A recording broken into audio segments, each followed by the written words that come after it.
हम लोगों ने जो है साइकोटिक और न्यूरोटिक मेंटल इलनेस को 2 पार्ट में डिवाइड किया और उसको डिस्कस किया। साइकोटिक के अंदर जो पॉइंट थे, अगर साइन सिम्टम उनसे मैच किया तो उसको साइकोटिक मेंटल इलनेस कहा जाएगा। अगर न्यूरोटिक के पॉइंट से किन्हीं पेशेंट का साइन सिम्टम मैच कर रहा है तो उसको न्यूरोटिक के अंदर रखा जाएगा।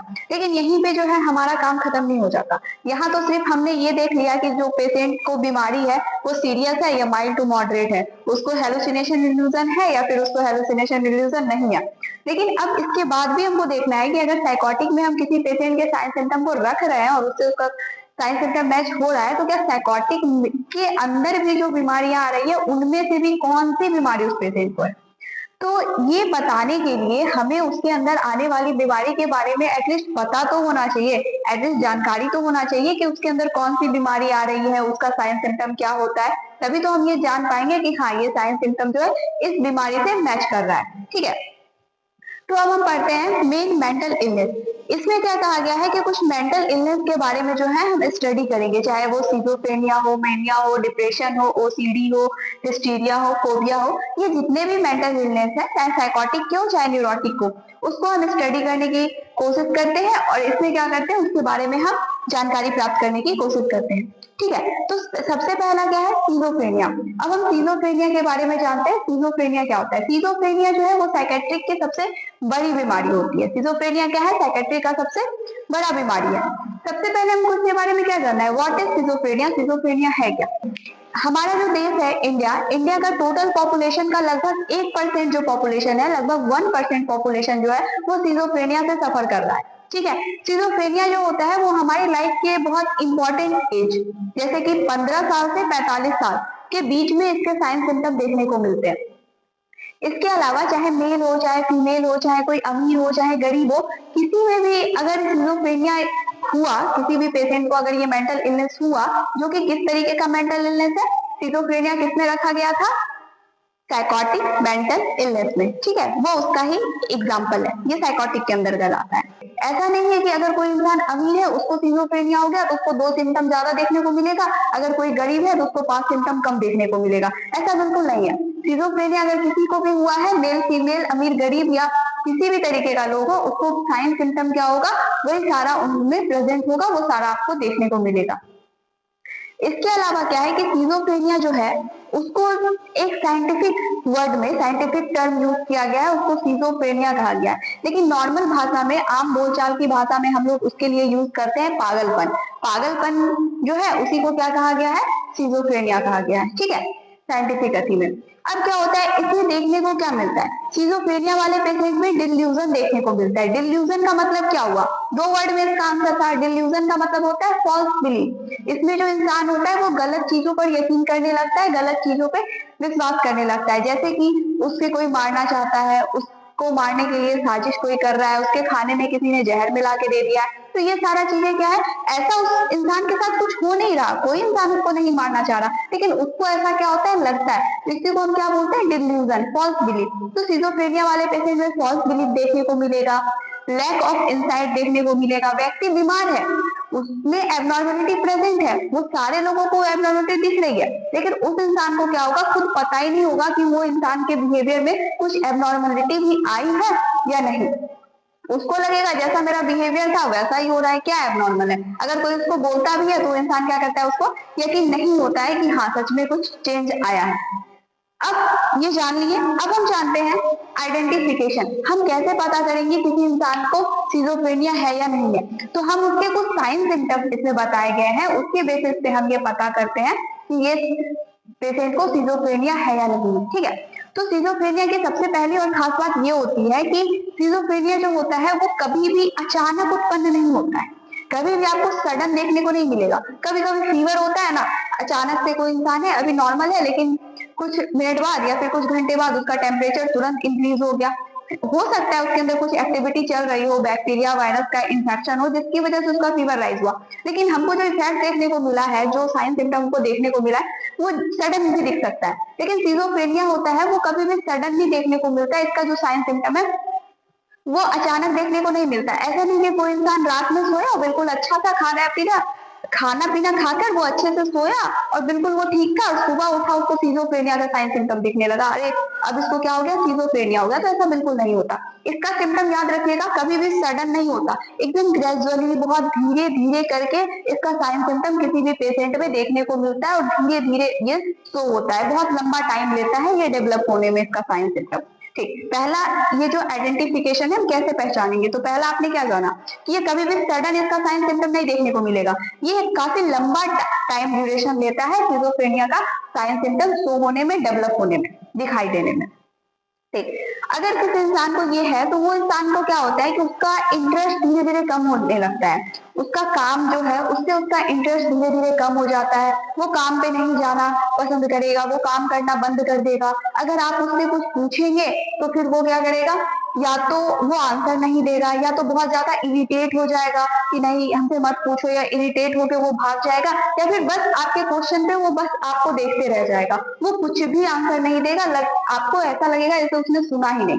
ठीक है, इसके अलावा क्या होता है कि और साइन सिम्टम क्या हो सकते हैं, इसके अलावा और क्या होता है कि पेशेंट जो होता है उसमें डिल्यूजन प्रेजेंट होता है, जैसा कि अभी हमने जाना फॉल्स बिलीफ, पेशेंट में हेलुसिनेशन देखने को मिलता है। हेलुसिनेशन का मतलब क्या, स्टिमुलस प्रेजेंट नहीं है एनवायरमेंट में, ठीक है, लेकिन फिर भी उस इंसान को वो दिखाई दे रहा है, वो सुनाई दे रहा है, इसी को हम क्या बोलते हैं, हेलुसिनेशन बोलते हैं। इस जो सिजोफ्रेनिया वाले पेशेंट होते हैं उसमें क्या होता है कि कमरे में कोई नहीं है लेकिन फिर भी वो बोलेगा देखो वहां कोई खड़ा है, कोई हमको देख रहा है, कोई हमको बुला रहा है, या फिर कोई आवाज हमको सुनाई दे रही है, और वो क्या करेगा उस आवाज के साथ खुद ब खुद बात करने लग जाएगा।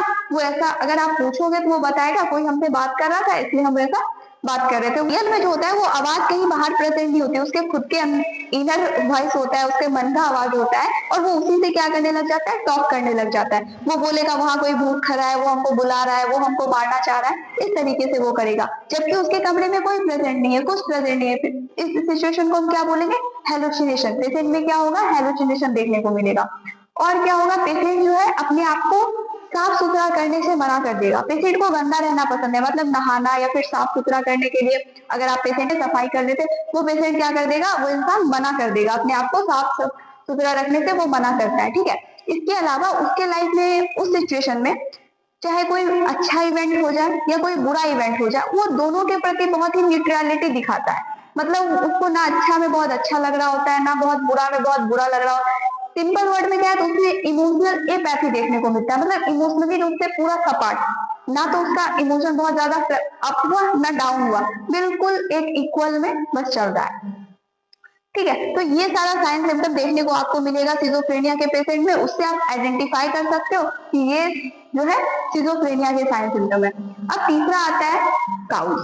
ठीक है, काउज क्या होता है, सिजोफ्रेनिया का किसी इंसान को हो गया तो उसका क्या कारण हो सकता है। सबसे पहला कारण होता है और सबसे इम्पोर्टेंट वो ये है कि जो केमिकल्स होता है ना, जो केमिकल होता है हमारे ब्रेन में जिसे हम न्यूरोट्रांसमीटर कहते हैं, वो आप लोगों ने पढ़ा होगा बायोलॉजी में, वो न्यूरोट्रांसमीटर जैसे कि dopamine, serotonin, norepinephrine, epinephrine, glutamate, गावा, ये सारा क्या है, हमारे ब्रेन में प्रेजेंट केमिकल है, ब्रेन में प्रेजेंट न्यूरोट्रांसमीटर है।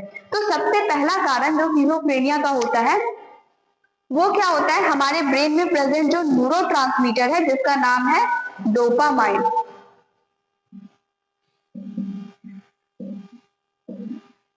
उसका जो लेवल है क्या हो जाता है, इंक्रीज हो जाता है। ठीक है, सबसे पहला कारण क्या है सिजोफ्रेनिया का, कि जो हमारे ब्रेन में प्रेजेंट न्यूरोट्रांसमीटर है जिसका नाम है डोपामिन, उसका लेवल क्या हो जाता है, इंक्रीज हो जाता है। ये इसका सबसे पहला कारण है जिसके कारण सिजोफ्रेनिया का साइन सिम्टम देखने को मिलता है। इसके अलावा कुछ जो है जेनेटिक या हेरिडेटरी काउज भी हो सकते हैं। ठीक है, जैसे कि अगर किसी के माता पिता या फैमिली मेंबर को हुआ तो उसके बच्चे को भी वो आगे आके डेवलप हो सके। ठीक है, अगर माता पिता से वो जीन उस बच्चे में गया है, आगे चल के हो सकता है उस बच्चे में भी ये साइन सिम्टम देखने को मिले, तो दूसरा इसका कारण हो जाएगा जेनेटिक या हेरिडेटरी।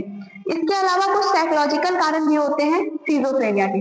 साइकोलॉजिकल कारण में क्या हो सकता है, साइकोलॉजिकल कारण में ये होगा जैसे कि अगर किसी इंसान की जो लाइफ है उसमें बहुत ज्यादा परेशानियां देखने को मिल रही है, मेंटली रूप से बहुत ज्यादा कॉन्फ्लिक्ट चल रहा है, व्यक्ति जो है फ्रस्ट्रेटेड है और बहुत ज्यादा कॉन्फ्लिक्ट है, मेंटली बहुत स्ट्रगल कर रहा है वो इंसान, उसका लाइफ में आसपास का जो इन्वायरमेंट है बिल्कुल उसके साथ साथ नहीं है, बिल्कुल ही उसके अपोजिट है। इसके अलावा फैमिली का बहुत ज्यादा प्रेशर है उसके ऊपर, इन सभी चीजों के कारण जो है क्या हो सकता है, ये सारी साइकोलॉजिकल कारण भी क्या कर सकती है, सिजोफ्रेनिया काउज कर सकती है। गरीबी है, बेरोजगारी है, परिवार अच्छे से नहीं चल पा रहा है कोई, या फिर हेल्थ इशू है जो बहुत लंबे समय तक प्रेजेंट है, इन सारे कारणों से क्या हो सकती है, ये सारे हमारे साइकोलॉजिकल कारण है, ये भी सिजोफ्रेनिया के लिए रिस्पॉन्सिबल कारण हो सकते हैं। तो हमने कारण समझ लिया, एक है केमिकल डोपामाइन, दूसरा है हेरिडिटरी, और तीसरा क्या है, कुछ हमारे आसपास के सराउंड का सिचुएशन, हमारे लाइफ का प्रॉब्लम, स्ट्रगल। ठीक है, ये सारा चीज क्या है, ये भी इसका कारण है। अब हम आगे बढ़ते हैं। अब आता है ट्रीटमेंट, पेशेंट को मेडिसिन दिया जाएगा। दूसरा है ईसीटी, इलेक्ट्रोकन्वल्सिव थेरेपी, पेशेंट को इलेक्ट्रिक शॉक दिया जाएगा। तीसरा है साइकोथेरेपी, मतलब पेशेंट को जो साइकेट्रिस्ट होते हैं, जो साइकोलॉजिस्ट होते हैं, उनके द्वारा क्या किया जाएगा, उनको थेरेपी दिया जाएगा। तो चाहे सिजोफ्रेनिया हो या इसके अलावा कोई भी मेंटल इलनेस हो, उनका ट्रीटमेंट के लिए मेरे पास 3 ऑप्शन प्रेजेंट है, या मेडिसिन और ईसीटी और साइकोथेरेपी। तो हम सिजोफ्रेनिया के लिए देखते हैं, सबसे पहला क्या है, मेडिसिन है। सिजोफ्रेनिया के लिए जो हम मेडिसिन यूज करते हैं, उस ग्रुप ऑफ मेडिसिन को क्या बोला जाता है, एंटी,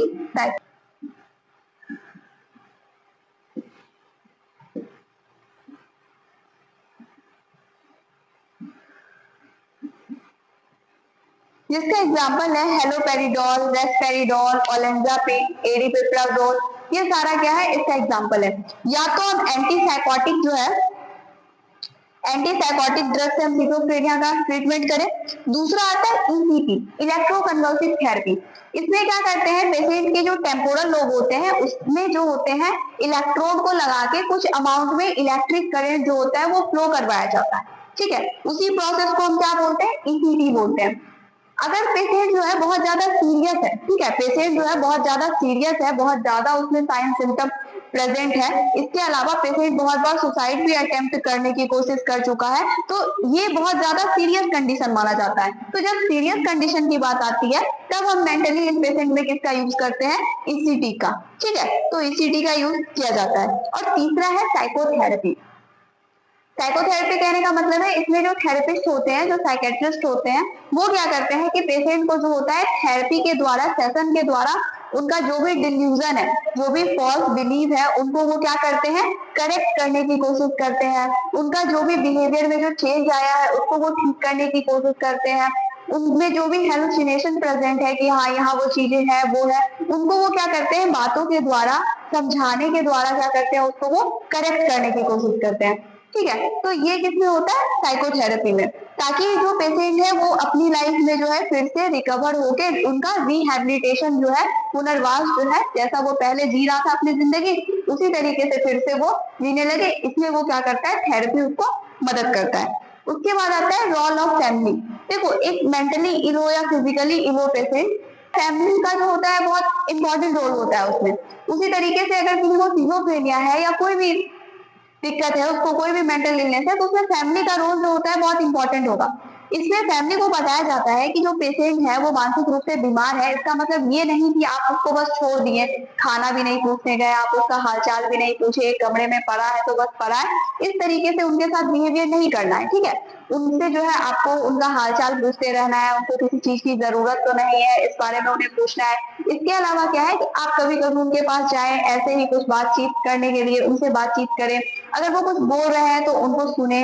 इसके अलावा क्या है कि आप उनसे कुछ पूछे भी तो उसको क्या होगा, थोड़ा लगेगा, अच्छा लगेगा। ठीक है, उनको लगेगा कि नहीं, हमको भी थोड़ा क्या है, वैल्यू दिया जा रहा है, वो अपने आप को नहीं तो बिल्कुल अलग ही समझने लगेगा। पहले वो इंसान जो है इल है, पहले से वो बीमार है, लेकिन अगर फैमिली वाले उनके साथ बिल्कुल अलग ट्रीट करेंगे, कोई उनसे कुछ पूछेगा नहीं, बोलेगा नहीं, उसको एक कमरे में दे दिया, खाना भी उनको नहीं मिल रहा है, इस सिचुएशन में क्या होगा, वो और अपने आप को जो है बहुत ज्यादा अलग समझने लगेगा, और उनसे क्या होगा, उनका जो परेशानी है वो और ज्यादा बढ़ जाएगा। इसीलिए फैमिली वाले को इस तरीके से समझाया जाता है कि अगर घर में कोई इवेंट हो रहा है, छोटा मोटा, ऐसे पूजा है, भजन कीर्तन है, इस तरीके का कोई इवेंट हो रहा है, तो उनसे भी पूछ ले। इसके अलावा उनको भी छोटे मोटे जो काम है उनमें उनको शामिल करें, जिससे क्या होगा, उनको अच्छा लगेगा और उनकी रिकवरी जो है, मेडिसिन, ईसीटी, थेरेपी यहाँ पे चल ही रही है। इसके साथ साथ अगर फैमिली भी उनके साथ रहेगी, अपनी रिस्पॉन्सिबिलिटी को समझकर उस पेशेंट के प्रति उनकी जो जिम्मेदारी है उसको वो बेहतर तरीके से निभाएगी, तो पेशेंट का जो रिकवरी का चांसेस है वो क्या हो जाएगा, बढ़ जाएगा। हमारा दूसरा मेंटल इलनेस है डिप्रेशन। हमने सिजोफ्रेनिया के बारे में जाना, बस थोड़ा थोड़ा डिजीज के बारे में जानकारी कलेक्ट करना है, उसको याद रखना है, ठीक है, कि क्या होता है, साइन सिम्टम क्या होता है, इसके ट्रीटमेंट में हम क्या चीजें यूज करते हैं। फर्स्ट ईयर के लिए इतना ही काफी है, बस इसके बारे में जानकारी रखना थोड़ा बहुत कि डिजीज होता क्या है। ऐसा नहीं कि बस आ गया सामने कि सिजोफ्रेनिया क्या है तो कुछ पता ही नहीं है, एक जानकारी आपको रखना है कि नहीं इसके बारे में हमको थोड़ा बहुत पता है।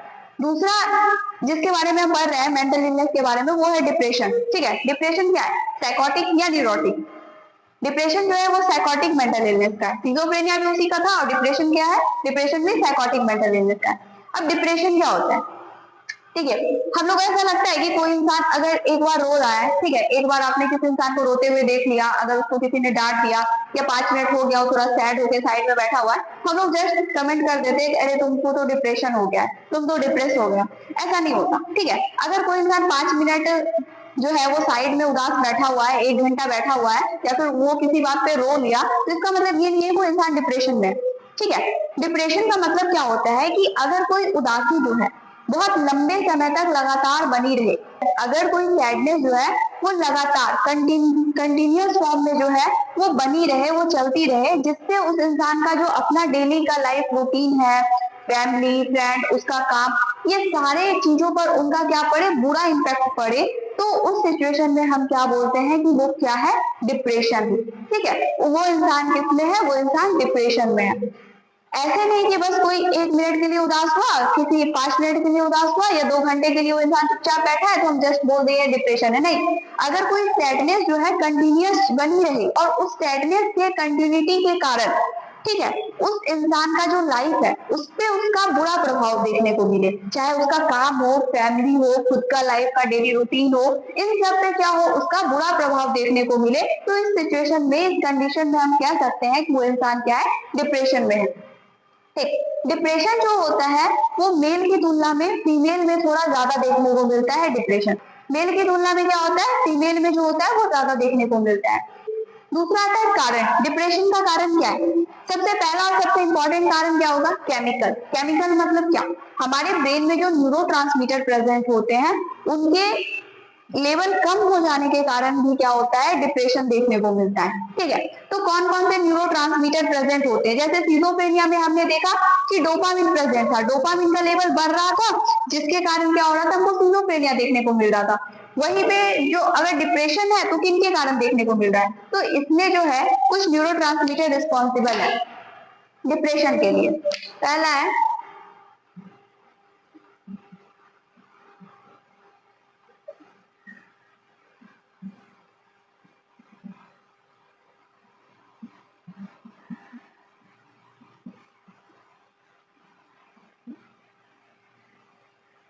ये जो न्यूरोट्रांसमीटर है, सेरोटोनिन है, नॉरएपिनेफ्रिन है और डोपामिन है, ये जो न्यूरोट्रांसमीटर है इनका लेवल क्या हो जाता है, हमारे ब्रेन में कम हो जाता है, जिसके कारण क्या देखने को मिलता है, डिप्रेशन देखने को मिलता है, ठीक है। इसके अलावा क्या कारण हो सकता है, इसके अलावा साइकोलॉजिकल कारण।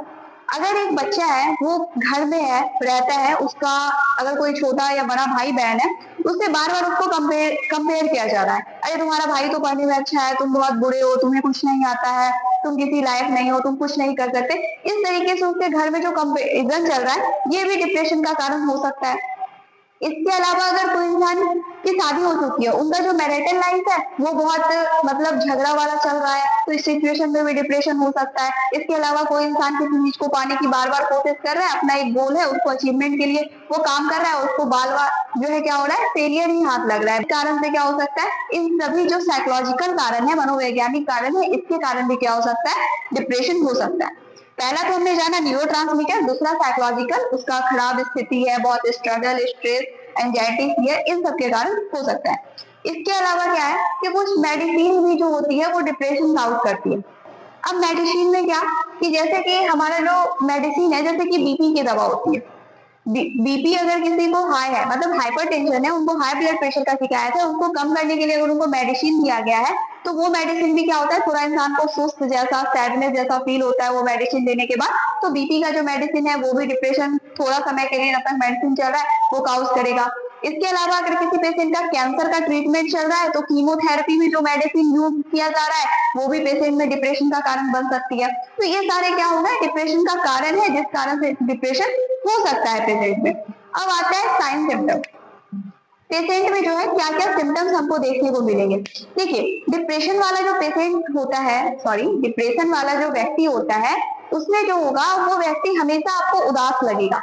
वो हमेशा चुपचाप रहेगा, उदास रहेगा, वो दुनिया से खुद को थोड़ा अलग करके रखेगा। वो भीड़ में बहुत ज्यादा बोलना और इस तरीके से सबसे इंटरेक्ट करना उतना उसको मतलब नहीं रहेगा। वो एक कोने में चुपचाप, अकेला, चुप, उदास जैसा बैठा होगा। इसके अलावा क्या होगा, वो व्यक्ति जो होगा अपने फ्यूचर को लेके बहुत होपलेस होगा। मतलब हम लोग को ऐसा लगता है ना, फ्यूचर में ये अच्छा होगा, वो अच्छा होगा, हम लोग बहुत एक्साइटेड रहते हैं अपने फ्यूचर को लेके, लेकिन वो इंसान बहुत ही ज्यादा होपलेस होगा, बहुत ही ज्यादा उसको कोई उत्साह ही नहीं रहेगा, कोई एक्साइटमेंट ही नहीं रहेगा अपने फ्यूचर को लेके कि हाँ कुछ अच्छा होगा। इसके अलावा क्या है कि वो व्यक्ति जो है अपने आप को बोझ समझेगा। उसे लगेगा कि हम अपने घर पे, परिवार वालों पे हम एक बोझ की तरह है, हमसे कुछ नहीं हो सकता है, हम किसी काबिल नहीं है। मतलब आप देखिएगा, उस इंसान से अगर बात कीजिएगा तो वो अपने बातों में जितना भी कुछ बोलेगा, उन सारे लाइन में जो है, उन सारे में कुछ कुछ पॉइंट ऐसा होगा जिससे वो ये बताने की कोशिश कर रहा होगा कि उसका जितना भी पॉइंट होगा इस तरफ इशारा कर रहा होगा कि उस इंसान में क्या है, निगेटिविटी बहुत ज्यादा है। अब वो निगेटिव, अपने बारे में बहुत ज्यादा निगेटिव अप्रोच रखता है। ठीक है, आप डिप्रेशन वाले पेशेंट से कभी बात करोगे, अगर कोई इंसान डिप्रेस है, परेशान है, बहुत उदास है, तो अगर वो कुछ भी बोलेगा ना, तो आप देखोगे उसको खुद को लेके बहुत ज्यादा इंफीरियर वो खुद को मानता है, बहुत ज्यादा डाउन मानता है, खुद को लेके वो बहुत निगेटिव बोलेगा। जैसे कि हम अपने माता पिता पे बहुत ज्यादा बोझ है, हम जिंदा क्यों रह रहे हैं, हमें मर जाना चाहिए। ठीक है, इस तरीके की वो बातें करेगा, हमसे कुछ नहीं हो सकता, हम जिंदगी में कुछ नहीं कर सकते, हम किसी काबिल नहीं है। इस तरीके की वो इंसान क्या करता है, सोचने लग जाता है या बातें करता है। ठीक है, आप अगर उससे कुछ पूछोगे तो वो उतना ज्यादा इंटरेक्ट करने की कोशिश नहीं करता, वो अपना साइड रह के चुपचाप रहना पसंद करता है। इसके अलावा क्या होता है कि उस इंसान का जो है खाना पीना भी थोड़ा कम हो जाता है। डिप्रेशन वाले जो पेशेंट होते हैं उनका क्या होता है, खाना पीना भी थोड़ा कम हो जाता है, क्योंकि उनको क्या है, हर वक्त थोड़ा सोचते रहना है, ये कैसे हो रहा है, मुझमें इतनी बुराई क्यों है, मेरे अंदर ये सारी खराबियां, मतलब दुनिया का जितना भी बुरा चीज है ना, लग रहा है बस उसी इंसान के अंदर आ गया, बाकी दुनिया में हर जगह परफेक्शन है सिवाय उस इंसान के, उसको ऐसा लगता है। तो उनका क्या हो जाता है, ठीक है, उतना खाना पीना पे ध्यान नहीं देते, उनको नींद भी बहुत अच्छे तरीके से नहीं आती है, नींद आती है तो टूट जाता है बार बार, उसका नींद भी कंप्लीट नहीं हो पाता। इसके कारण हो सकता है उसको फिजिकली भी वो पेशेंट बीमार हो जाएगा, ढंग से खाना नहीं खा रहा, सो नहीं पा रहा है, तो उनको फिजिकली भी वो तकलीफ हो सकती है, उसमें वीकनेस वगैरह, हेडेक वगैरह के सिम्टम हमको देखने को मिल सकते हैं। ठीक है, तो ये सारे क्या हो गए, डिप्रेशन के सिम्टम्स हो गए। अगर ये सारा प्रेजेंट है तो हो सकता है उस पेशेंट को क्या हो, डिप्रेशन हो। इसके अलावा आता है नेक्स्ट ट्रीटमेंट। ट्रीटमेंट में 3 चीजें हमें याद रखनी है, एक मेडिसिन, दूसरा ईसीजी और तीसरा साइकोथेरेपी, और एक आप रोल ऑफ फैमिली इंक्लूड कर सकते हैं, क्योंकि फैमिली का जो रोल है वो इम्पोर्टेंट है ही हर हाल में। पहला आता है मेडिसिन। डिप्रेशन में जो मेडिसिन यूज करते हैं उस ग्रुप ऑफ मेडिसिन को जो है एंटी डिप्रेसेंट मेडिसिन कहते हैं। एंटी का मतलब क्या हो गया, उसके अगेंस्ट में, पेशेंट को डिप्रेशन है, ठीक है, अब हम उसको क्या कर रहे हैं, एंटी डिप्रेसेंट दे रहे हैं, मतलब जो डिप्रेशन को काट देगा, जो डिप्रेशन को खत्म कर देगा, उसके डिप्रेशन के अगेंस्ट वर्क करने वाला हम मेडिसिन दे रहे हैं। मतलब अगर ये सारा चीज कम है, ये सारा न्यूरोट्रांसमीटर कम हो गया है किसी कारण से, तो हम उसको जो मेडिसिन देंगे वो क्या करने का काम करेगा, उसको बैलेंस करके मेंटेन करने की कोशिश करेगा, ताकि पेशेंट का डिप्रेशन का जो साइड सिम्टम है वो क्या हो जाए, कम हो जाए, पेशेंट क्या हो जाए, नॉर्मल हो जाए। तो जो ग्रुप ऑफ मेडिसिन यूज करते हैं उसको एंटी डिप्रेसेंट कहते हैं। इसके अंदर बहुत आता है एसएसआरआई और आता है इमिप्रामिन है, और दूसरा है एमिट्रिप्टाइलिन। ये दोनों क्या है, एंटी डिप्रेसेंट मेडिसिन है, जिसका हमने एग्जांपल लिया। अब आता है ईसीटी। डिप्रेशन वाले जो, इसके अलावा एक बात और जान लीजिए, ये जो मेडिकेशन है डिप्रेशन वाले पेशेंट का जो चल रहा है, वो मेडिकेशन जो है स्टार्टिंग होता है उनके साइन सिम्टम के सीवियरिटी के अकॉर्डिंग। अगर बहुत हल्का साइन सिम्टम है तो हो सकता है वो पेशेंट 6 मंथ की मेडिसिन ले, हो सकता है वो ठीक हो जाए, 1 साल ले। और अगर साइन सिम्टम बहुत ज्यादा है, बहुत ही सीवियर कंडीशन है पेशेंट का, तो उनको मेडिसिन के साथ साथ ईसीटी की भी जरूरत पड़ सकती है, इनके साथ साथ उसको थेरेपी की भी जरूरत पड़ सकती है। मतलब ये जो 3 हमारे पास ट्रीटमेंट ऑप्शन है, इनको हम कंबाइंड फॉर्म में यूज कर सकते हैं पेशेंट के साइन सिम्टम और सीवियरिटी के अकॉर्डिंग। ठीक है, अगर वो 1 साल लिया मेडिसिन, फिर भी उसका साइन सिम्टम जो है वो नॉर्मल नहीं हुआ, वो सबसाइड नहीं हुआ, तो पेशेंट को क्या होगा, वो 1 साल से भी और ज्यादा ड्यूरेशन इंक्रीज हो जाएगा उसके मेडिकेशन का। ठीक है, वो डिपेंड करेगा उसके साइन सिम्टम की सीवियरिटी पे। और ये तीनों जो है ये कंबाइंड फॉर्म में भी चल सकते हैं। हो सकता है मेडिसिन के साथ साथ ईसीटी चले, मेडिसिन के साथ साथ थेरेपी चले, ईसीटी के साथ साथ मेडिसिन चले, मतलब ये कंबाइंड फॉर्म में चल सकता है। ईसीटी वही फिर से इलेक्ट्रोकन्वल्सिव थेरेपी होता है, जिसमें पेशेंट के टेम्पोरल लोब पे इलेक्ट्रोड को लगा के कुछ अमाउंट में इलेक्ट्रिक करंट जो होता है उनके ब्रेन में प्रवाहित किया जाता है, ताकि पेशेंट का जो भी सिम्टम है वो सबसाइड हो और पेशेंट क्या हो, रिकवर हो। ये हम कब यूज करते हैं, जब पेशेंट में इमरजेंसी कंडीशन आ जाती है, जब बहुत ज्यादा उसका हालत सीरियस हो जाता है, मेडिसिन और थेरेपी वर्क नहीं कर रहा होता है। पेशेंट है डिप्रेशन वाला, वो हो सकता है बहुत दफा जो है 1-2 बार सुसाइड अटेम्प्ट करने का कोशिश किया, तो सुसाइड अगर अटेम्प्ट करने की वो कोशिश कर लिया या फिर कर रहा है और उसके फैमिली वाले इस तरीके से लेके आए कि सुसाइड अटेम्प्ट करने की कोशिश कर रहा है, इसका मतलब क्या है, उसका जो साइन सिम्टम है वो बहुत ज्यादा सीवियर हो गया है, इसके कारण वो सुसाइड अटेम्प्ट करने की कोशिश कर रहा है। तो फिर हम थेरेपी देके उसको धीरे धीरे, उस वक्त हम इंतजार नहीं कर सकते कि वो धीरे धीरे ठीक होगा, उस वक्त हम जो है ईसीटी का यूज किया जाता है अगर पेशेंट का कंडीशन सीरियस है तो।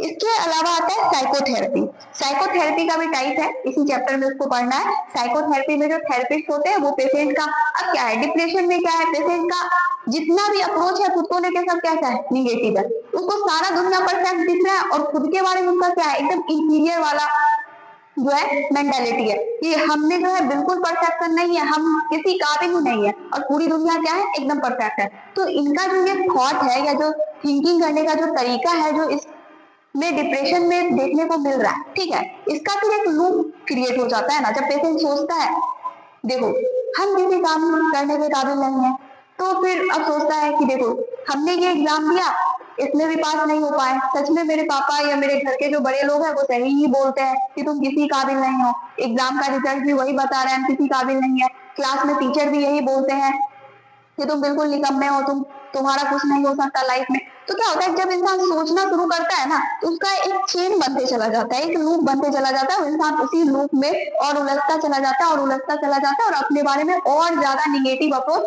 क्रिएट करता चला जाता है और वो सारा निगेटिव पॉइंट को मैच करेगा। हाँ बचपन में पापा ने कहा था, हाँ बगल वाली आंटी ने भी कहा था, और मेरा रिजल्ट भी कह रहा है, टीचर ने भी कहा, मुझे भी ऐसा लगता है, मेरे दोस्त भी ऐसा कहते हैं कि मैं बिल्कुल निकम्मा हूं, सारे को वो मिला के फिर वो एक लूप क्रिएट करके उसी में वो क्या करेगा, सोचते रहेगा, परेशान होता रहेगा, खुद के बारे में और ज्यादा निगेटिव होता चला जाएगा और लास्टली फिर उसके माइंड में एक थॉट आता है, चलो अब इतना जब है ही कुछ नहीं, जब इतना ही ज्यादा अपने बारे में वो निगेटिव अप्रोच रख रहा है, तो लास्टली उसके माइंड में आता है सुसाइड, कि चलो अब सुसाइड कर लेते हैं, अभी का भी क्या फायदा, जिंदा रहने का भी क्या फायदा, तो वो क्या करने चला जाता है, सुसाइड अटेम्प्ट करने चला जाता है। तो साइकोथेरेपी में जो थेरेपिस्ट होंगे, जो साइकेट्रिस्ट होंगे, वो क्या करेंगे, पेशेंट का जो लूप है, जो ये निगेटिव थिंकिंग वो पेशेंट कर रहा है, अपने बारे में इतना निगेटिव सोच रहा है, कहीं से चीज उठा रहा है, कहीं से उठा रहा है और उसको कंबाइन करके अपने बारे में जो इतना सारा निगेटिव अप्रोच बना लिया है, उसको वो थेरेपिस्ट क्या करेंगे, थेरेपी के थ्रू क्या करेंगे, चेंज करने की कोशिश करेंगे, उसको वो नॉर्मल करने की कोशिश करेंगे। उनके माइंड में जो चल रहा है ना निगेटिव अप्रोच अपने बारे में, समाज को लेके, हम इम्परफेक्ट है, समाज परफेक्ट है, तो उसको क्या करेगा, थेरेपी के थ्रू क्या करेंगे, वो लोग चेंज करने की कोशिश करेंगे। एक थेरेपी होता है ना, आप लोगों ने नाम सुना होगा, साइकोथेरेपी में होता है सीबीटी, बहुत फेमस है, कॉग्निटिव बिहेवियरल थेरेपी। ये भी दे सकते हैं पेशेंट को, इसके थ्रू भी हम क्या कर सकते हैं, पेशेंट का जो थिंकिंग प्रोसेस है उसको चेंज करने की कोशिश कर सकते हैं, उसके निगेटिव अप्रोच को पॉजिटिव में कन्वर्ट करने की कोशिश करते हैं, ठीक है।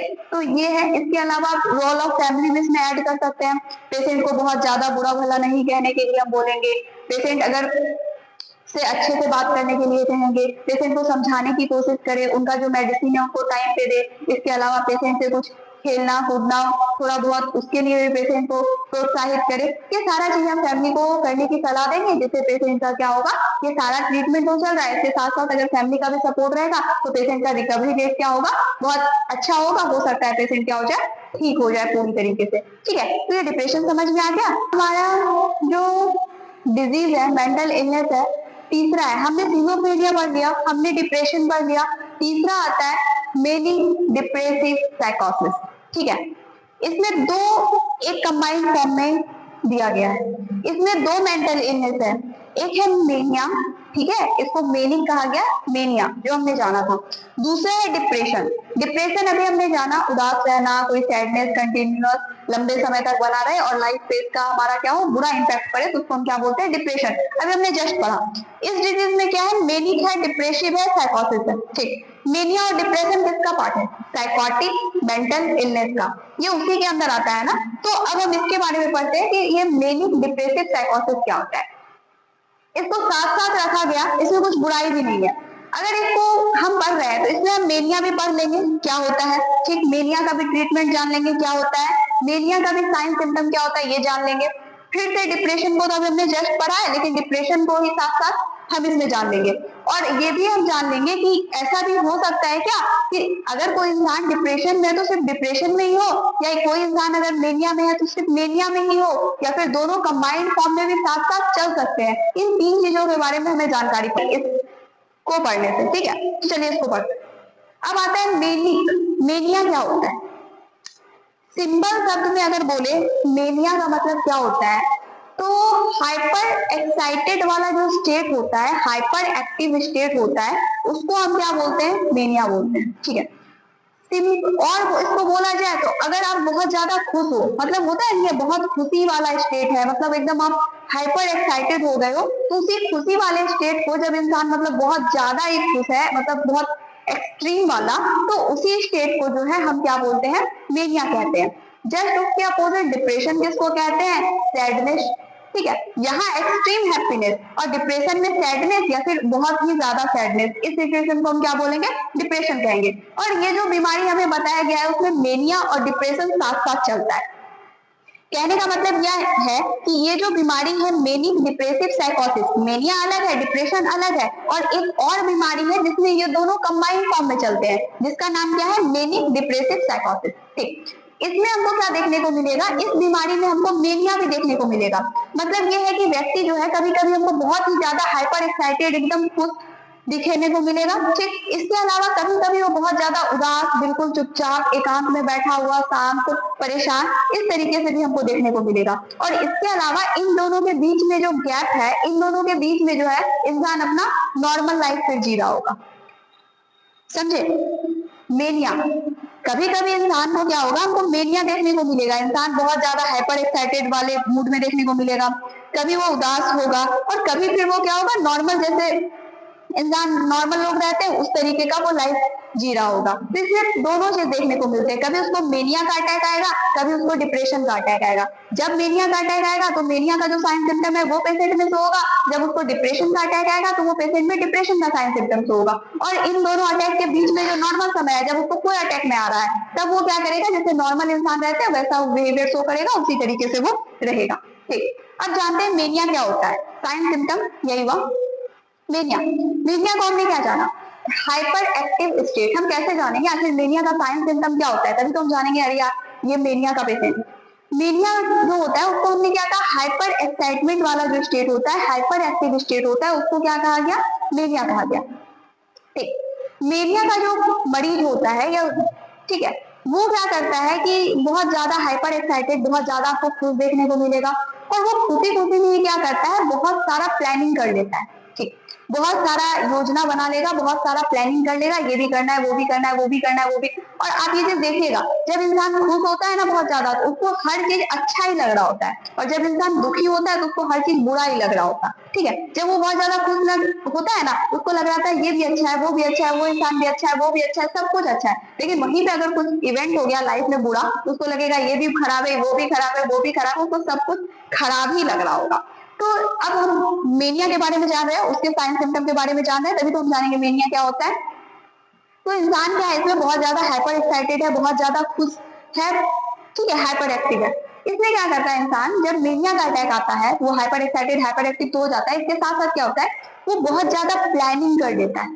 ठीक है, बहुत सारा योजना बनाता है, वो बोलता है हम ये करेंगे, फिर ये करेंगे, वो करेंगे, बहुत सारा काम का प्लानिंग कर लेता है, हमको ये करना है, वो करना है, वो करना है, वो करना है, वो करना है। ठीक, और सबको स्टार्ट भी कर देता है, उनमें से कुछ काम को वो स्टार्ट भी कर देता है करने के लिए, लेकिन वो किसी को भी पूरा नहीं कर पाता। क्योंकि अभी हमने जैसा कहा, जब हम खुश होते हैं तो हमको सब कुछ बढ़िया ही बढ़िया लग रहा होता है, लेकिन जब करने जाएंगे काम को तो फिर रुकावटें तो आएगी। लेकिन ये क्या है, मेनिया का अटैक आया था, इंसान शुरू कर दिया काम को, अब अटैक चला गया, काम वहीं पे रुका रह जाएगा, ठीक है। अब दोबारा अटैक आएगा तो हो सकता है वो काम दोबारा करे, तो ये ऐसा नहीं है, मतलब ऐसा ही चलता रहेगा।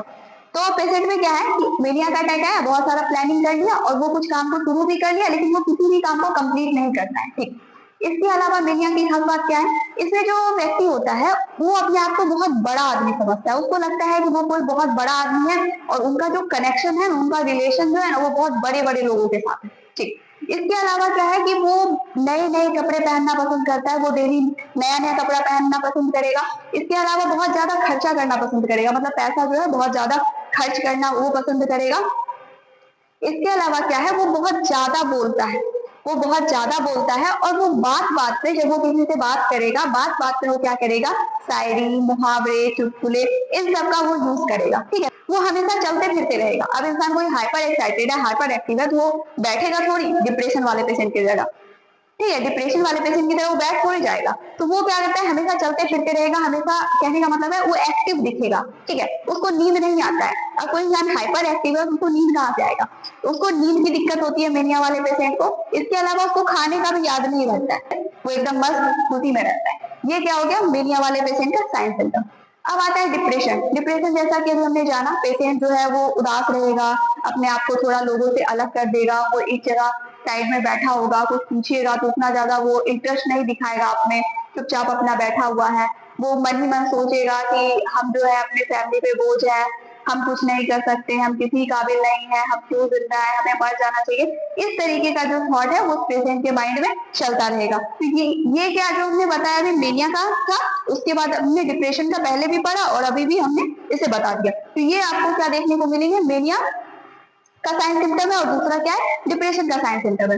तो ये दोनों अलग अलग बीमारी है। हो सकता है किसी इंसान को सिर्फ मेनिया हो सकता है किसी इंसान को सिर्फ डिप्रेशन हो, या हो सकता है ये दोनों मेनिया और डिप्रेशन दोनों हो। तो उसके लिए क्या है, मेनिक डिप्रेसिव साइकोसिस।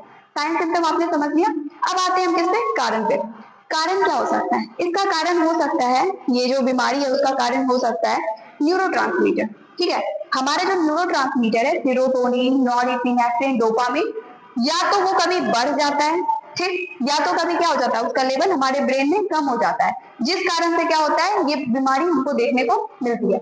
इसके अलावा अनुवांशिक, हेरिडिटरी, अगर किसी के माता पिता को है तो वो उसके बच्चों में हो सकता है आगे चल के डेवलप होने का चांस रहेगा। तो दूसरा इसका कारण क्या है, अनुवांशिक कारण है।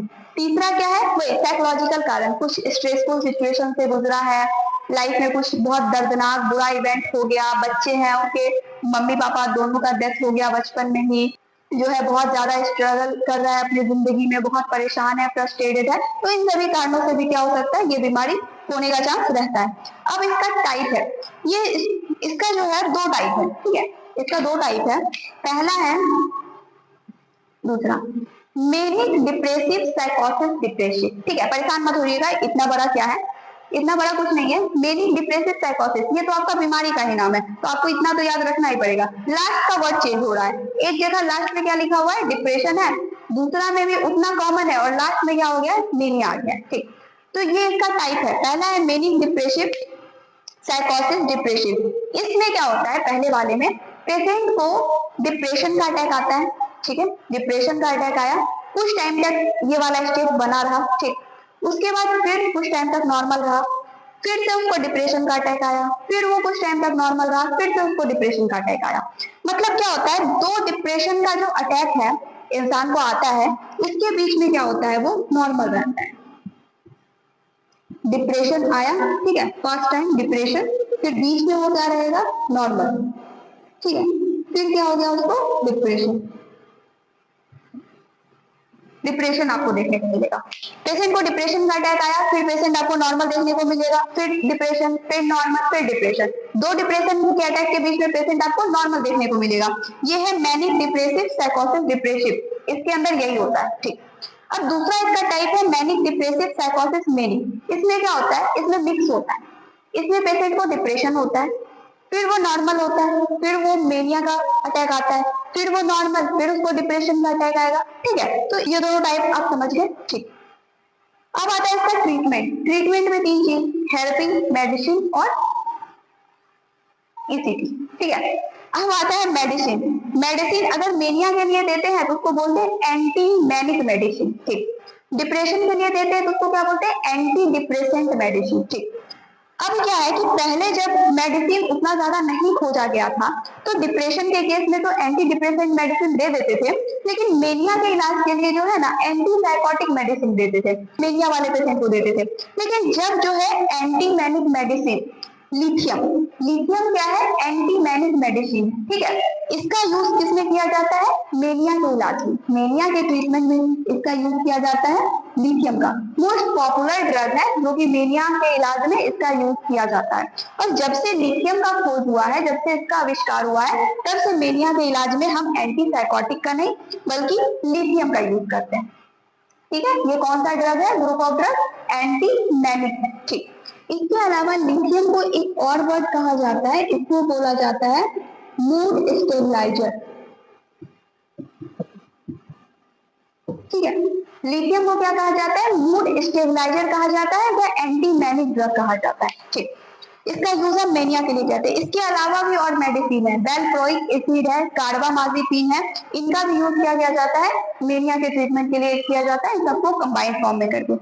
ईसीटी, अगर ये दिक्कत ज्यादा हो गया तो पेशेंट को सीरियस कंडीशन में हम किसका यूज करते हैं, ईसीटी का यूज करते हैं। इसके अलावा साइकोथेरेपी, पेशेंट का जो भी एबनॉर्मल थिंकिंग थॉट पेशेंट में जो उत्पन्न हो रहा है, उसकी जो कंडीशनिंग हो गई है, जो चीज नहीं माननी चाहिए वो भी वो मान रहा है, जो गलत है उसको भी वो बिल्कुल एकदम बिलीव बनाए हुए स्ट्रॉन्ग बिलीव उसका बन चुका है, उसको क्या करते हैं, जो थेरेपिस्ट होते हैं उनको वो थेरेपी के द्वारा, सेशन के द्वारा चेंज करने की कोशिश करते हैं, ठीक है। तो ये समझ में आ गया मैनिक डिप्रेशन साइकोसिस क्या था, ठीक है, इसके बारे में इतना ही।